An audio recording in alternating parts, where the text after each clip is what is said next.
But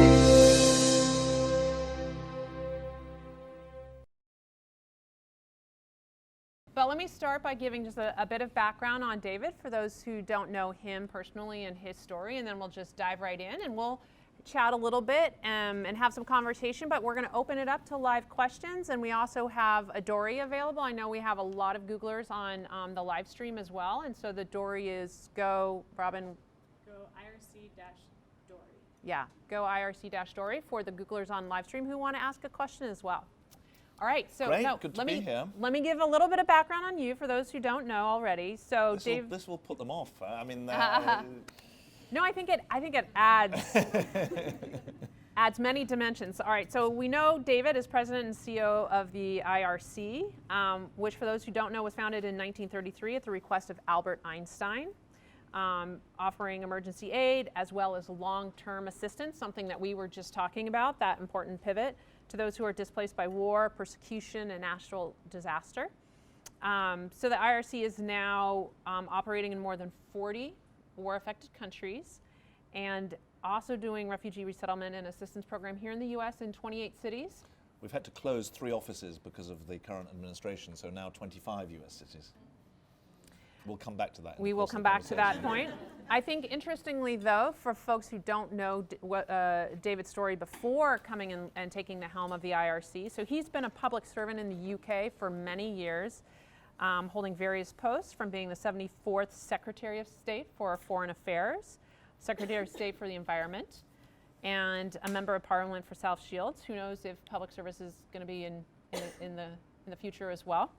So very, very glad to have him here with me today. We have become not only friends and colleagues, but our teams and all across Google, we have been deeply integrated into the work of the IRC, thinking about various ways that Google can be helpful because of the work, the heroic work that they are doing day in and day out on the front line. So David, it might be helpful to just begin with the why. You know, why this issue is important for you. Well, I think it's important really for 2 reasons for me. First of all, thank you very much, Jackie, for hosting this, and thanks to all of you for coming, and thanks to people online for the questions they're going to ask. It's important to me for 2 reasons, really. One is just the simple personal reason that both my parents were refugees, and my dad was a refugee from Belgium in 1940 to the UK. My mum was a refugee from Poland in 1946. She came as a very young girl on her own to the UK. So there's a certain sense in which the current refugee crisis is kind of in my blood. It's part of who I am. I know that if the UK had not admitted refugees in the 40s and 50s, then I wouldn't be here today. My parents would never have met.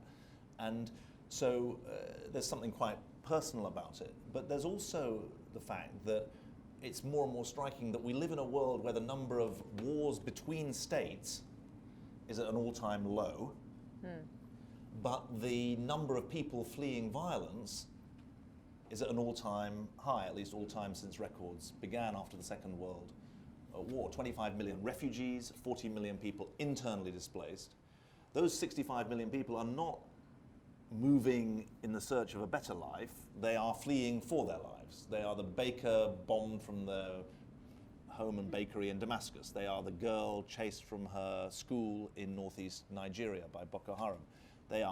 We have 1,000 staff inside Syria. They are the people who are being bombed by conventional weapons and now by chemical weapons in eastern Damascus. And these people who are victims of war and persecution, they pose some of the most difficult public policy issues about how you can help them survive and how you can help them thrive, how you can, above all, get to the roots of the challenges that they face.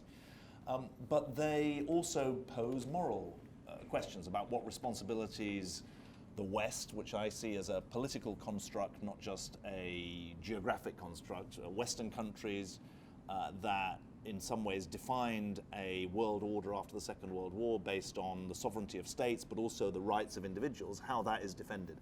And it seems to me that it's tragic but true that in the second decade of the 21st century, the fundamental issues of whether or not victims of war have rights is now at issue, at stake, at risk in a way that it hasn't been for 70 years. And so it's really a mixture of, if you like, the heart and the head that make the issues around displacement, war, conflict, persecution, something that I've been feel very privileged to have spent the last 4 years working on. Yeah, and you just touched on this, but as we were walking over, we were talking about why this issue matters so much, and it matters because it's so much a part, it says so much about who we are as humanity, how we treat those Yeah, when I started working for the International Rescue Committee, I had this naive belief that we were about rescuing other people. It turns out that that's true, but we're also in the business of rescuing some of the deepest values and principles and commitments that have made this country, just to take that as an example, when it's done great things, it's often done it on the basis of some very important values, principles, and precepts. And that work of rescue, that work of keeping people alive in Syria, giving people dignity in Congo or in Bangladesh, ensuring that kids can get an education. Half of the world's refugees are children, but less than 2% of the global humanitarian budget goes on education. Giving educational opportunity to those young people, goes to the heart of what we say we are as a society, what the Western world says it stands for. And the truth is that we do an injustice to our own history, but we also hand an easy baseball bat to those who would challenge the West as being full of hypocrisy rather than full of goodwill and good intent when we fail to live up to those standards. Yeah. It might be helpful for those in the audience who don't have as much background on the issue. I know several of you are deeply knowledgeable and experts on this, but also a plug for David's most recent book as well, which I think is a great read, a compelling read, and also I think a great synopsis of where we are, how we got here, and the path forward. But for folks who don't have as much context, I think, for example, people are surprised. They hear refugee, maybe refugee camp. They don't understand how long people will tend to be there, and how important integration is. That's a great point. Thank you for what you said about the book. The other thing I would say, it's short. It's not 140 characters. It's not 280 characters. But it'll take you an hour and a half to 2 hours to read. If you listen to the audio version, it's 2.5 hours of my voice. It was rather chilling for me when one of my colleagues said to me that they were enjoying waking up with me every morning, and I found that we don't say those things here. Rather chilling. But he meant it in the nicest possible way. Let me give a bit of context, which involves some statistics. I've told you there are 65 million people displaced from their homes by conflict and disaster. But the idea I want you to hold on to through the statistics is that we've got a refugee crisis not just because of the number of people involved, but because of the nature of the crisis itself. And that nature goes to the issues of the length of displacement, the location of displacement as well. So just three things really. First of all, it's hard to measure, but we think, the UN thinks, that the average length of displacement for a refugee is 10 years.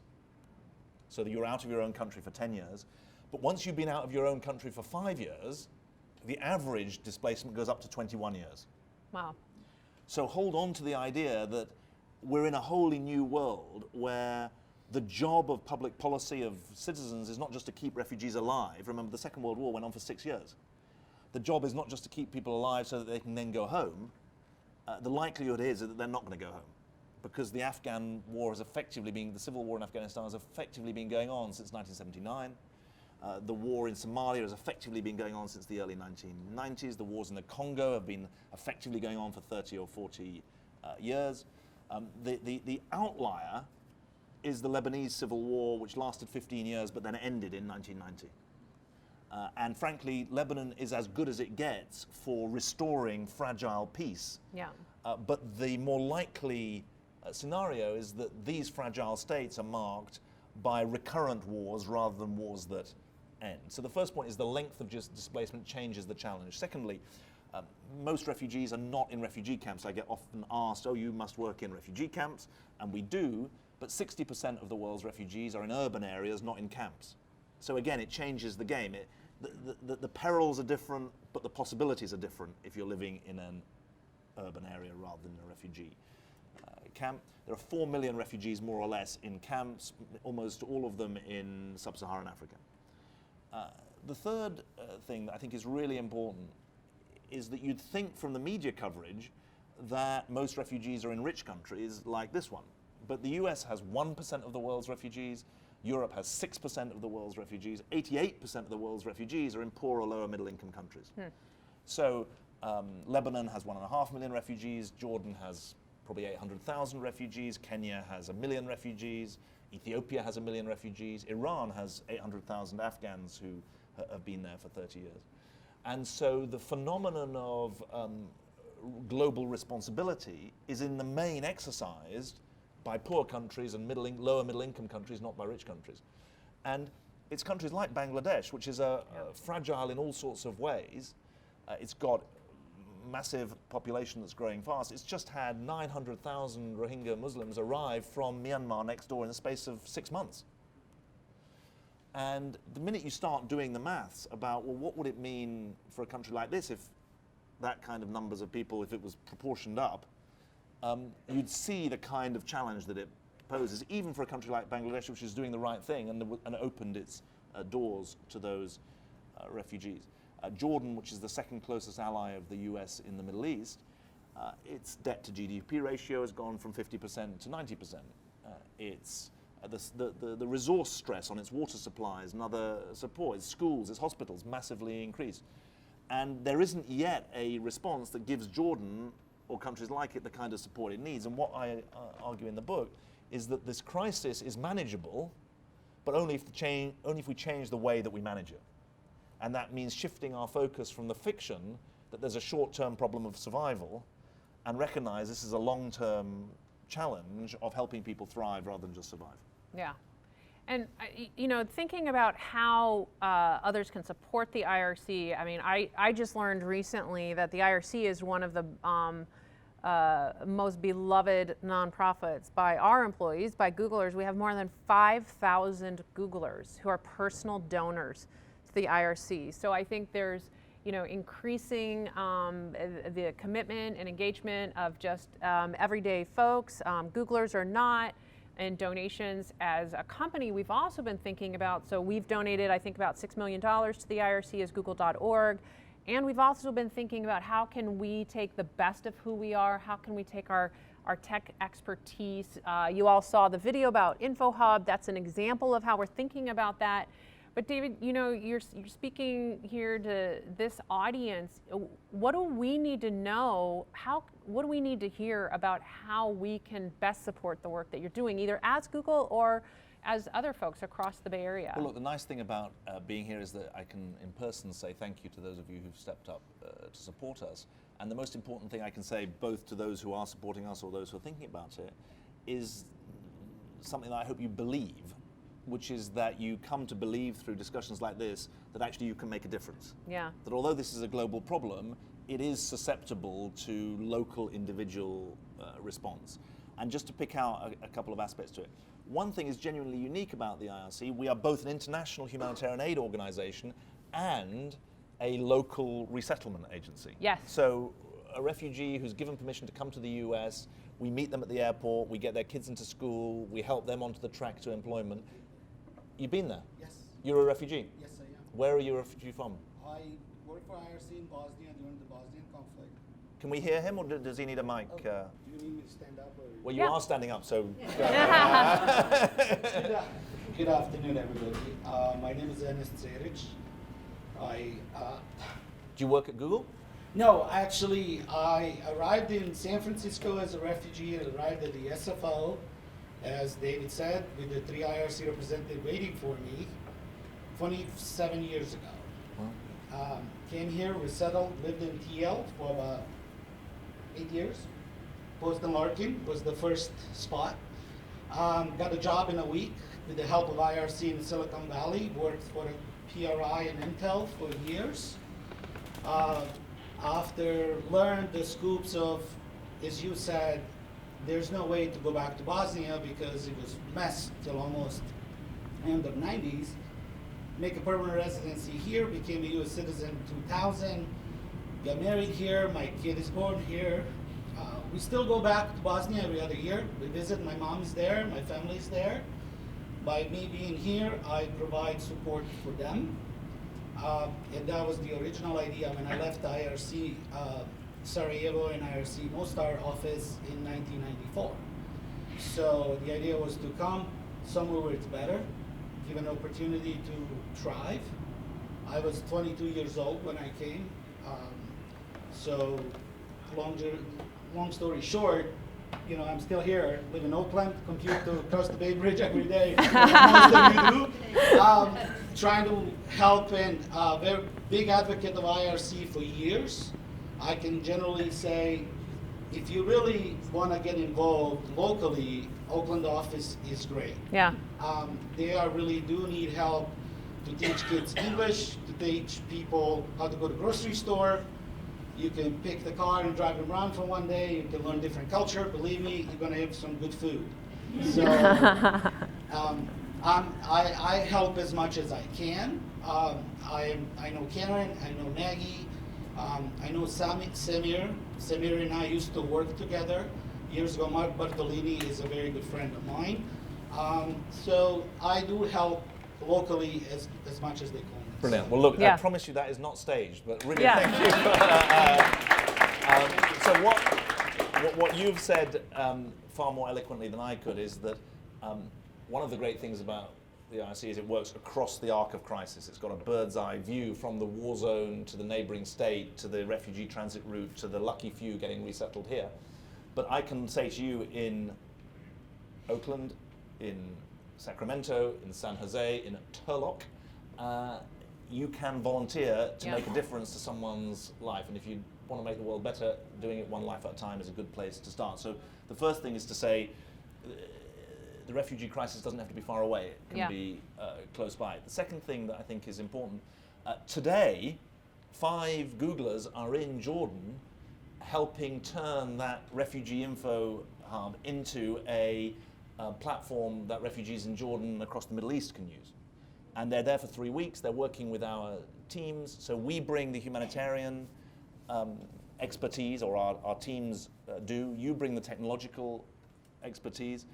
We don't say there's a technology solution to every problem, but it is very, very striking, like you heard on the video, that the first thing a refugee will do if they land in Greece or anywhere else is they'll take their mobile phone out and they'll ask, where am I?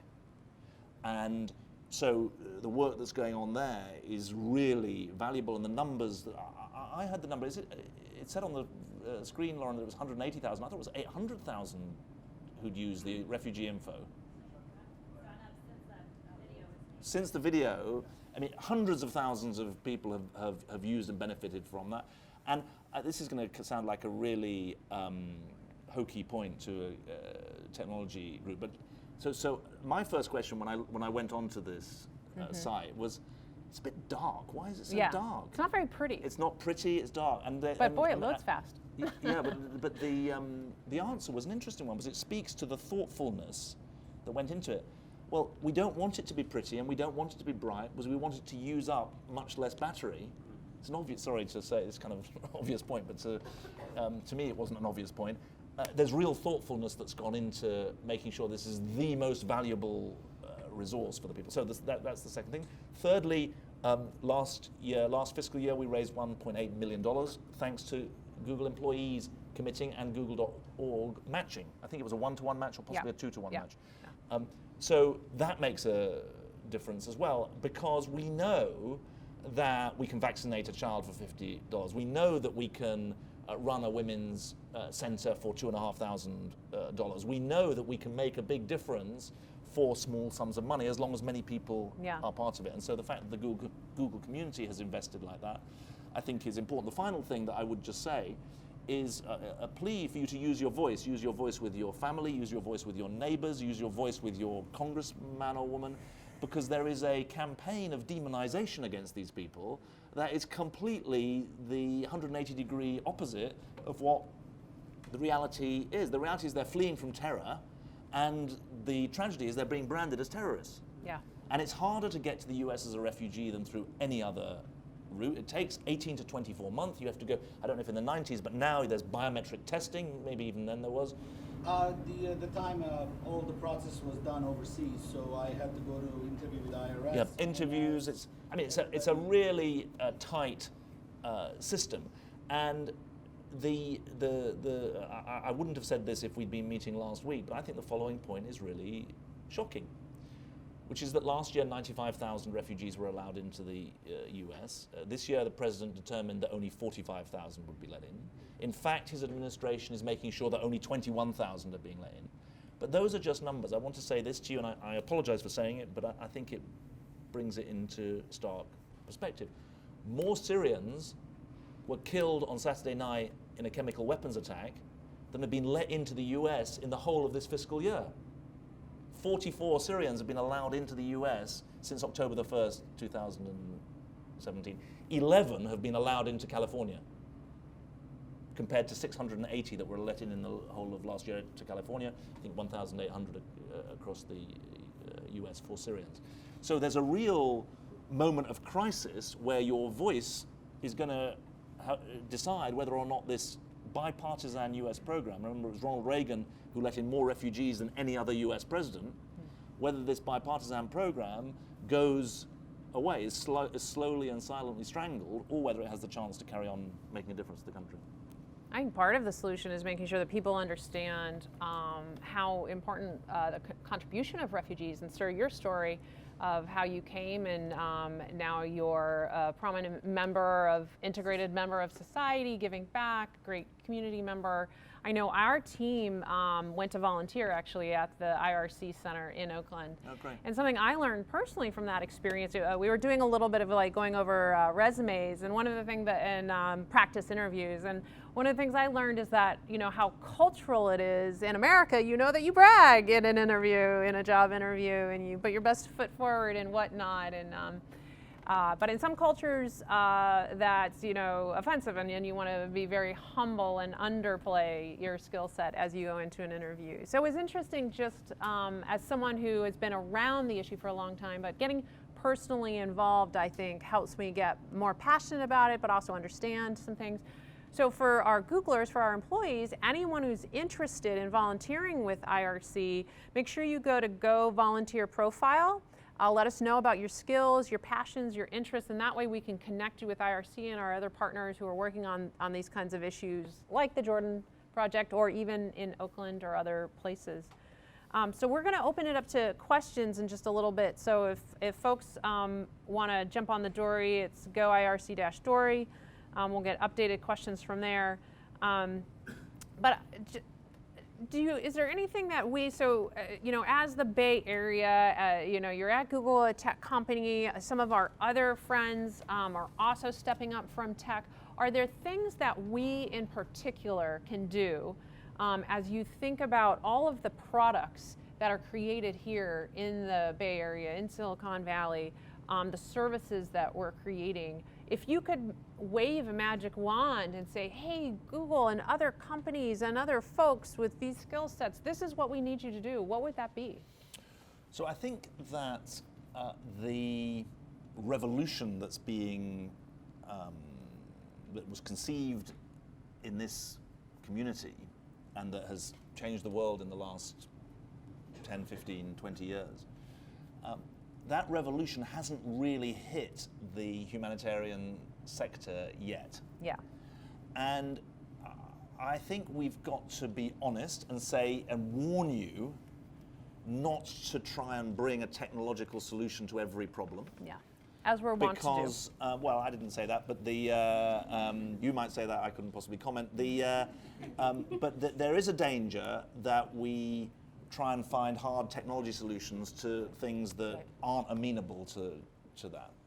But with that proviso and warning, there are things that we really struggle with because the revolution hasn't yet hit our sector. One obvious point, we work in places where connectivity isn't very good. And we are now in a situation where, thanks to M's leadership, we've got all of our 196 field sites up to the standard of connectivity of Nairobi, which is approximately 70 kilobytes for a download, 25 for an upload, whatever that means. But it's expensive for us. Yeah. It's really expensive. So this business of connectivity, its cost, how it can be extended, how we can help our teams work offline, that whole agenda is really important to our financing and our sustainability. Second thing is that data inputting and ensuring that our record keeping about individuals, about products, is really top notch would help us a lot. One of the first things I was impressed with about IRC when I joined, we developed our own QR reading system for making sure that when we were shipping medical supplies into Syria, we were able to track where they went to. Because obviously the business of ensuring that aid is not diverted into the wrong hands is important to us. So the record keeping thing isn't just the data storage thing, the data management isn't just about our personnel, although that matters. We don't, if someone's sacked for sexual harassment in one office, we don't want to hire them in another office. So there's a personnel aspect to it, but there's also nutritional information on some of our patients. We help 360,000 patients in the southwest of Syria at the moment. We want to make sure that we're able to do that in an effective way. So there's a whole data management aspect to it. The third thing that I think we're not very good at yet, and where you might be able to help us, is on knowledge management. We run a really fantastic, one of the things I'm most proud of is our outcomes and evidence framework. We're very hard-headed. We say every program has to be part of fit into our outcomes framework. All our programs should become evidence-based or evidence-generating. If you type in IRC outcomes and evidence framework to Google, I'm not just saying that because I'm here, but if you type it in, you'll be guided through what our field managers can see and how they should be addressing problems, but how we manage the knowledge behind that, how we manage the experience behind that, we don't do very well enough at the moment. Okay. And so those are the kind of things where I think you could be helping us with the distinctive technological skills that you've got. One other thing which came up when I went to the Oakland office yesterday, we haven't done a good job on our alumni.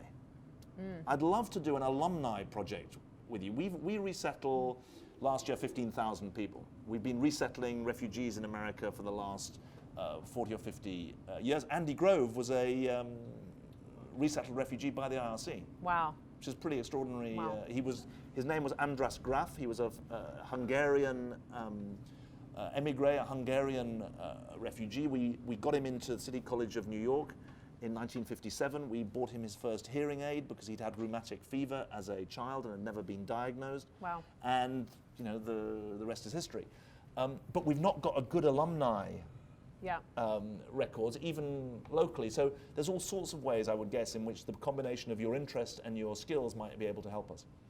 Super. Okay, well, why don't we open up to the room for questions, and we can also take some from the door for our live stream, folks. Hector. Thanks very much. Excellent talk. My name is Scott Campbell. I work with the UN Human Rights Office, usually based either in Central Africa or in Geneva at our headquarters. And first of all, thank you for the comments on immigrants' rights and how they're being demonized these days. It's something our Commissioner for Human Rights feels very strongly about and very outspoken about that. I think it's super important that IRC also has taken that stand. My question, I'm just visiting, and I'm fascinated by the way that IRC has captured technology for promoting humanitarian work.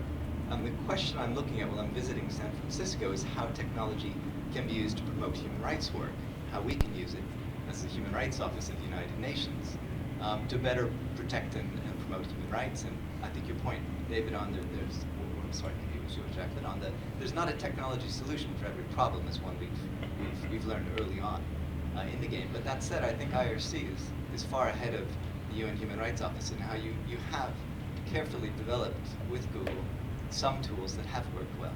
But do you have lessons learned or thoughts on how technology could be used in a human rights context rather than a humanitarian?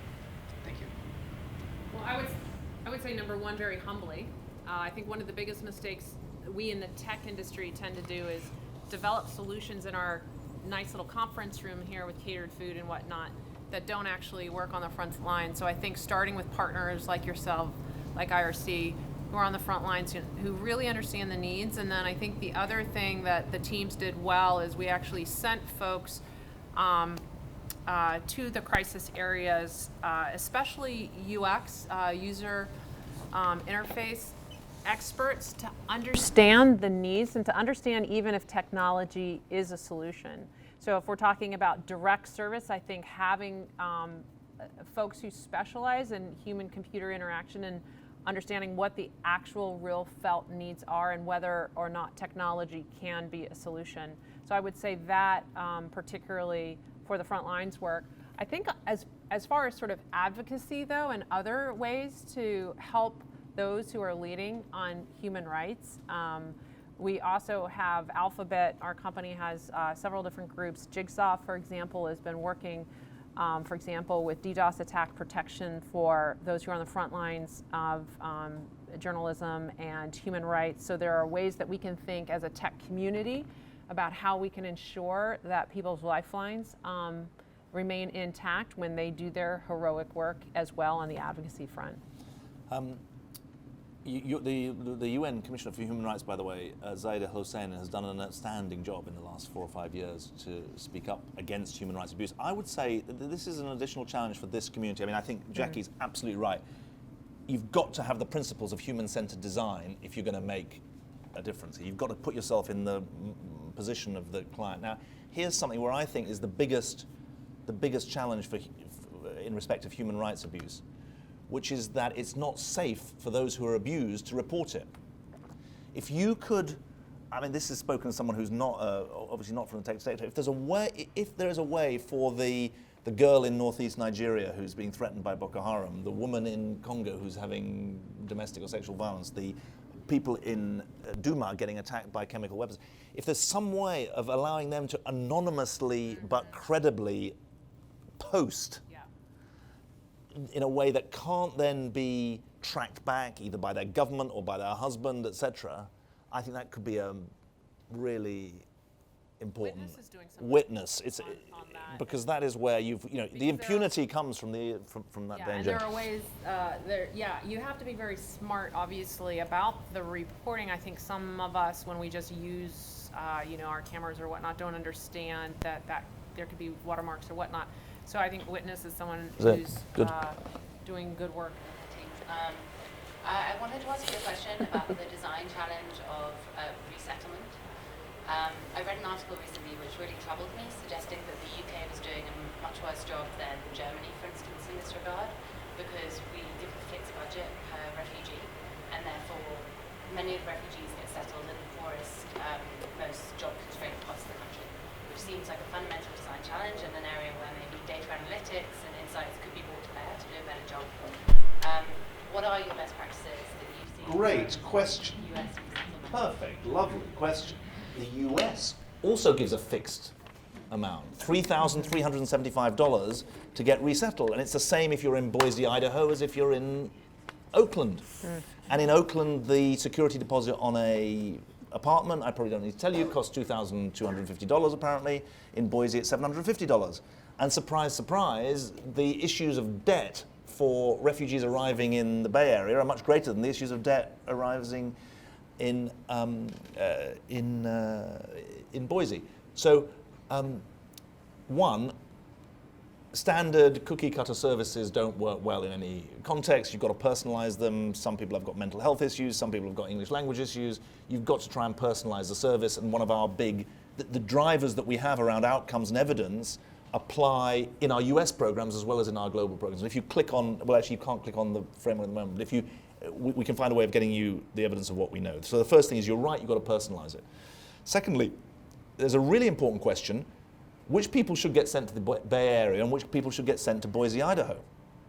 And at the moment, it's done in a relatively rough and ready way, but we're doing a project with Stanford University that I think you would be interested in, with Jeremy Weinstein and his team there, to say if you actually developed an algorithm for where you deploy people, you can get 20, 30, or even 40% improvements in their chances of success. And I think they've published an article in a journal somewhere about it, but the second thing is, let's figure out where to send people. Even before you start spending the money, where do you send people? can make a big difference. What kind of skills have they got? What kind of skills are needed? What kind of community is there? Is really important. The third and most important point is that while the money may run out after 3 months, the problems don't run out after 3 months. And so you've got to see people through for longer. And often the problems actually only, the biggest challenges, they only emerge in a post-trauma phase, not in the immediate trauma of arrival. So there's a lot we've got still to learn, but I'm confident that we're taking seriously the really tough things. So I was in Dallas visiting our US office there, and a guy came up to me, he's a local psychiatrist, he's volunteering with us. I mean, it shows you that the kind of personalization of services that you need is really wide-ranging. Let me take a question from the Dory. So this is from Joseph. So how does the ROI, return on investment for tech aid, compare with that of traditional aid of basic needs such as medicine, food, shelter, et cetera? And what framework, if any, do you use to assess when to deploy which type of aid? Well, thank you, Joseph. It's a good question. I think the way to answer it is to think as follows. First of all, your category of non-tech aid needs to be broken down a bit. So, for example, you mentioned, I think, food and tents. Yeah. The best thing to give to people is cash. Agree. So even before you, and which immediately takes you back into the tech, into tech questions, but cash is an empowering, choice-based mechanism. It also has an advantage way beyond any, even the most efficient food system or tent giving or fleece giving system. Do you know what it is? No, you were saying as I've heard. I'm agreeing that cash, unconditional cash transfers Right. through mobile technology are a great innovation. Well, the unique advantage it has is that it brings money back into the local community for the benefit of the host community. The tents and the food is usually sourced a long way out. Yeah. So the benefit, we did a study in Lebanon to show that for $100 of cash that's given to a refugee, $214 circulates in the local economy. So don't just think about it as tech versus survival, I think he said. Secondly, we are running value for money studies across different programs. How much does it cost to set up latrines in Jordan? How much does it cost to set up latrines in Iraq? Even within Iraq, what's the cost of a survivors program for gender-based violence versus a vaccination program? Now, those can raise difficult questions, but they're worth asking. They don't fit into an easy tech versus non-tech. I think just to give you a really profound example, we found that diagnosis of pneumonia was really low in the areas that we worked among kids, really at 20% more or less. And the way we got from a 20% diagnosis of pneumonia by parents and carers to a 65% diagnosis, they'd been issued with stopwatches by the World Health Organization, I think. But the carers and the parents weren't able to count up to the 40 or 50 or 60 breaths that were meant to be counted within the minute. So we issued a necklace of beads, and it requires the carer or the parent simply to flick a bead down for every breath. And when the child's number, and it's different necklace for different age kids, but when the number of breaths reaches a dangerous level, the color of the beads changes. And when the color of the beads changes, that then tells you what medicine to apply. And we got our detection rate up to 65%. Now, it's not a high-tech solution, but it's a very high value for money solution. Great. Okay, I think we have another question. Hi, thank you for your time. Thank you. My name is Sutanto Wijaja. I'm not a Googler. I'm actually from TIA CRAF, which is a teacher's pension fund here in the United States. I work very closely with Karen and various fundraising activities. I noticed that the IRC has done some pilot in microlending programs in California. I'm very excited about this program. My question to you is, how important is microlending in your view as a CEO of IRC within your organization? How much would you support and promote that? Well, we've got 3 of our offices around the US have got what we call Centers for Economic Opportunity, which are doing business loans. I tell you the inspiring thing, we do car loans in many of our offices, I think 13 or 17 of our offices. The repayment rate among car loans, for car loans among refugees is 98%. In case you didn't know, you can Google this, but the repayment rate amongst the rest of the population is 88%. So it's quite a good pushback against the idea that refugees are feckless and irresponsible people. They pay back their car loans with extraordinary commitment. But we're excited about this Centre for Economic Opportunity model. We want to spread it. We're trying to tap into some of the financial institutions who work on the community reinvestment trust areas. It's not quite the right wording of it, but so I think it's a good model. We have quite a lot of experience of business loans, small business loans, for women entrepreneurs around the world, which are also very, very successful and really quite positive. There's a big debate, it's worth saying, about whether micro-lending is the world's answer to the problems of poverty, because there's quite a lot of data now to show that it's not as simple as it sounds, and there's now quite a lot of dispute about the long-term income effects, but that's for another day. Yeah. Unconditional cash transfers are showing very strong results. And then on top of that, probably specific loans for specific purposes. Great. Hi, my name is Rachel Taylor. I work with 1951 Coffee Company. We help refugees find jobs in the coffee industry, and I'm a former IRC Oakland. Fantastic. How have you got all these amazing people into this? Yeah, you're the draw. But I was curious, a comment you had made originally about how 3 offices had to close, and that you would touch upon that later. And I think for those of us in the service sector, we're so distant from what is going on in DC and with the current administration, and I just didn't know if you had any light to shine at our info, how you see it going now, how you see it going in the future. I mean, you say a 45,000 person ceiling and 21,000 coming in, and we're all like, you know, and so just anything you can share in that. Well, I mean, thanks for giving me the chance. I mean, the numbers are as I've described. There have been no congressional hearings about this. It's the Department of Homeland Security who run the interviews around the world. Obviously, DHS didn't exist in your time, but the predecessor did. And we've got to generate some pressure. And that doesn't, so it doesn't matter if you're, you know, some people say, oh, well, I've got a Democratic congressman, so it doesn't matter. No, your congressman could make a fuss about this issue to try and get some congressional pressure on it. I'm going to see the governor of Washington State tomorrow, up in Washington State, surprisingly enough, but from Seattle. But although he's in, is it Olympia? Is that the capital of Washington State? Yeah. We've got to try and generate. My way into this is to say this program is going to be killed unless people wake up, because that's the clear trajectory, and it's bureaucratic strangulation that's going on at the moment. And we just need to, the facts are plain, the numbers are actually published by the State Department. The PRM, Population, Refugees and Migration part of the State Department, publishes the number of refugees coming in, so it's not a secret.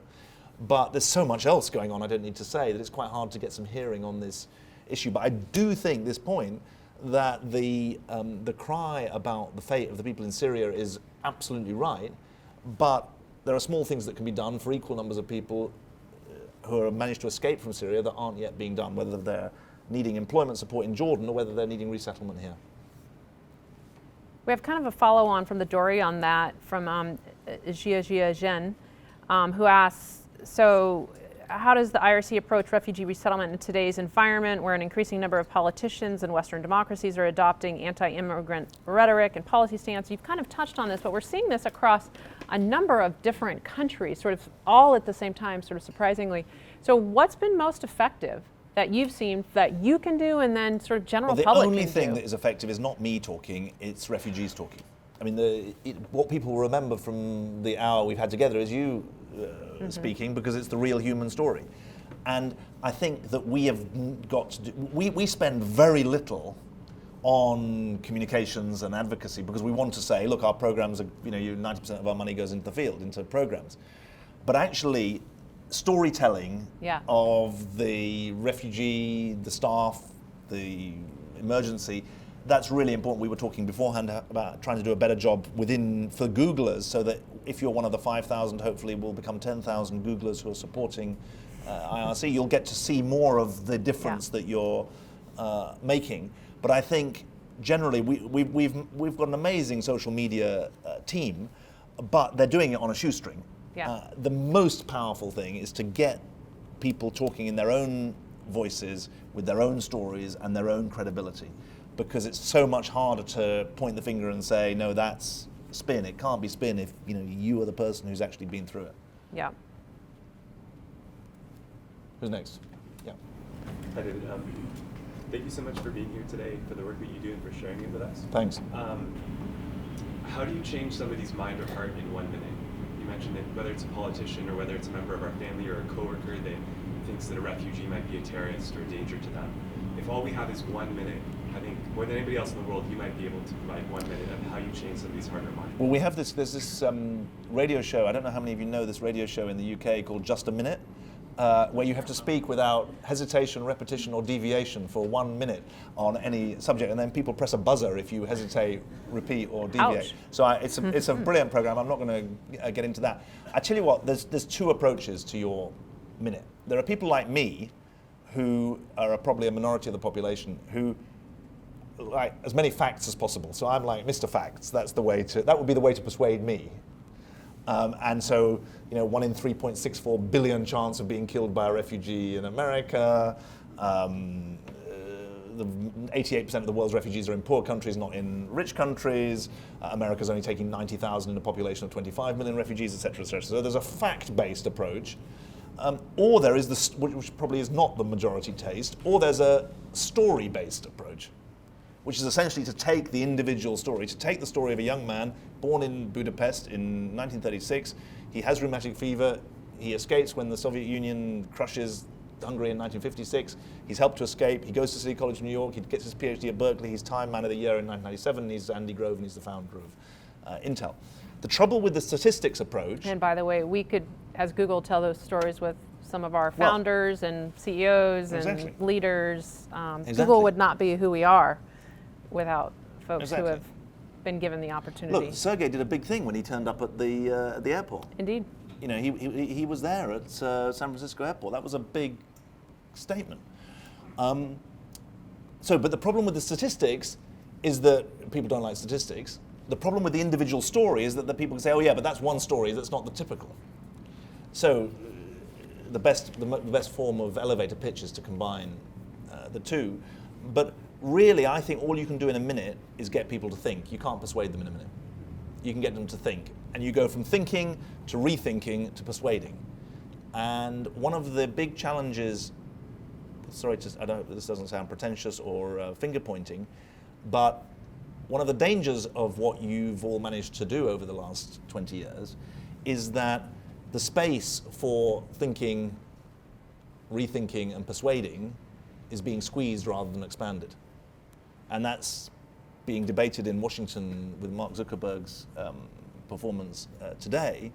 But it's an irony that the world has become quantumly more connected over the last 20 years, but the space for people to persuade each other has become quantumly shrunk over the last 20 years, in my perspective. People are talking to people who agree with them. They're being targeted by people who agree with them. Politics has become about mobilization of people who are already on your side, not persuasion of people who are not on your side. That's not only because of tech. I mean, in this country, it's because of campaign finances, it's because of redistricting, it's because of a range of undemocratic dysfunctions. But as I say, I don't want to sound pompous about it, but creating democratic space for thinking, rethinking, for hearing, thinking, rethinking, persuading, hearing, listening, thinking, rethinking, persuading, is one of the great challenges of the age, because if we're not able to exhibit those virtues of hearing and listening and thinking and rethinking, then the central promise of a free society is lost. And it is an extraordinary state of affairs that 25 years after the fall of the Berlin Wall, the countries of autocracy and of dictatorship think that they are the future, not the countries of liberal democracy and free thought.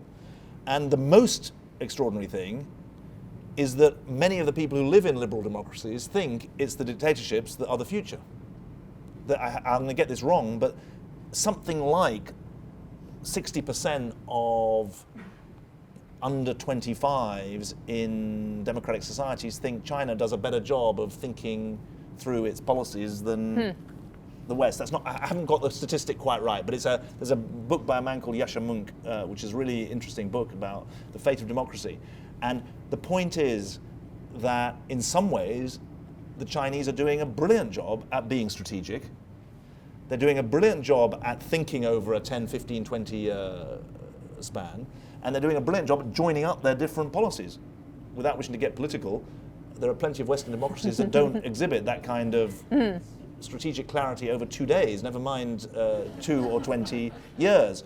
And so that your question, I think, leads into a really important debate, which is obviously something for a different occasion, but does speak to something that Jackie said that I think is really important, which is that the standoff in respect of refugees is a symptom of a deeper set of deeper malaise. And the argument of my book is that after the Second World War, the treatment of refugees, the better treatment of refugees, was a harbinger of the peace and prosperity that would come from a different international order after the Second World War. The danger now is that the mistreatment of refugees is a harbinger of a worse international order over the next generation. And that's what, together, we've got to sort out. Wow. Well, join me in thanking David for his talk today. Thank you so much. Thank you very much. And again, if you haven't read it yet, we have some copies here today, but excellent book. And thanks to the team at IRC, to the work that you do day in and day out. And thank you so much for your partnership. Thank you very much, Jackie. Thank you all for joining.